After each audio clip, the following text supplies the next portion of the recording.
DElEd course पर सभी राज्यों के द्वारा अब ताबड़तोड़ फैसले लिए जा रहे हैं। पहले हरियाणा सरकार के द्वारा डीएलएड कोर्स को पूरी तरीके से बंद कर दिया गया था और अब एक और अन्य राज्य सरकार ने डीएलएड कोर्स को बंद करने का पूरी तरीके से फैसला ले लिया है। आप स्क्रीन पर इसके संबंध में एक आर्टिकल देख पा रहे होंगे, जो कि यहाँ पर आप देख सकते हैं। ये झारखंड से न्यूज है। नई शिक्षा नीति के आधार पर लिया गया फैसला।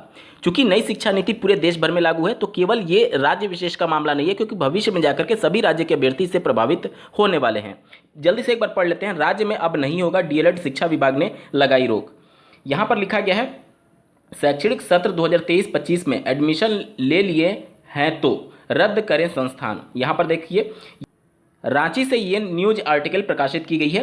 राज्य में 24 जिला शिक्षा एवं प्रशिक्षण संस्थान समेत 4 प्राथमिक शिक्षण प्रशिक्षण संस्थान में प्राथमिक शिक्षा में डिप्लोमा, जिसे डीएलएड की पढ़ाई अब नहीं होगी। स्कूली शिक्षा एवं साक्षरता विभाग द्वारा पत्र जारी कर संबंधित संस्थानों को आदेश दे दिए गए हैं। प्राथमिक शिक्षा निदेशक ने कहा कि पिछले माह 13 फरवरी को क्षेत्रीय शिक्षा संस्थान भुवनेश्वर के तत्वावधान में स्टेट कोऑर्डिनेशन कमेटी की बैठक हुई थी, जिसमें यह निर्णय लिया गया था, अगर किसी संस्थान द्वारा सेशन 23-25 में एडमिशन लेने की प्रक्रिया शुरू की गई है तो उसे तत्काल रद्द कर दिया जाए। साथ ही कहा गया कि वैसे स्टूडेंट्स जो सेशन 23-25 के पूर्व के सत्रों में नामांकित हैं, तो उनका शैक्षणिक सत्र की समाप्ति होने तक पढ़ाई जारी रहेगी। बताते चलें कि राज्य के 24 जिला एवं प्रशिक्षण संस्थानों में से 15 संस्थानों का मान्यता सक्षम प्राधिकारी से प्राप्त है। वहीं 4 प्राथमिक शिक्षण प्रशिक्षण में से 3 का मान्यता प्राप्त है। नई शिक्षा नीति के तहत यह निर्णय लिया गया है। इससे पहले हरियाणा सरकार ने भी इसी प्रकार का डिसीजन लेते हुए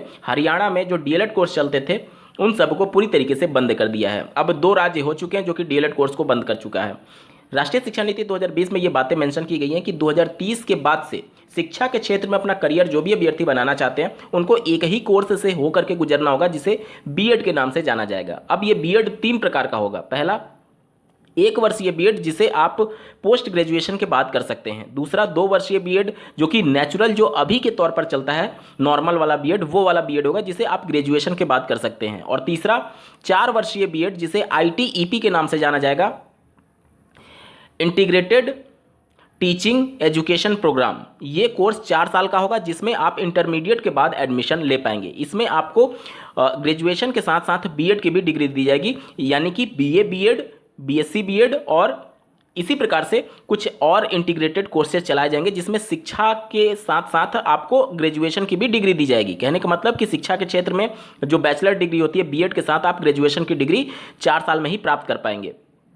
तो ये कुछ महत्वपूर्ण बदलाव हो रहे हैं राष्ट्रीय शिक्षा नीति 2020 के अनुसार से। अब बहुत सारे अभ्यर्थी जो पहले से डीएलएड कर चुके हैं, उनके मन में कन्फ्यूजन होगा कि हमारा क्या होगा। देखिए, कुछ नहीं होने वाला है।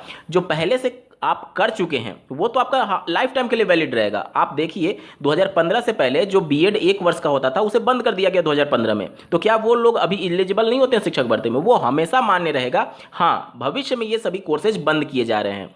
तो माननीय सुप्रीम कोर्ट में जो मामला विचाराधीन है बीएड वर्सेज डीएलएड मामले को लेकर के, तो इन सब बातों पर भी विचार किया जाएगा कि भविष्य में जाकर के बीएड ही एकमात्र कोर्स रहने वाला है। तो आप देखेंगे कि कुछ ना कुछ इसका प्रभाव जरूर देखने को मिलेगा माननीय सुप्रीम कोर्ट के डिसीजन में। इस वीडियो को देखने के लिए आपका बहुत बहुत धन्यवाद। भगवान करे आपका दिन शुभ हो।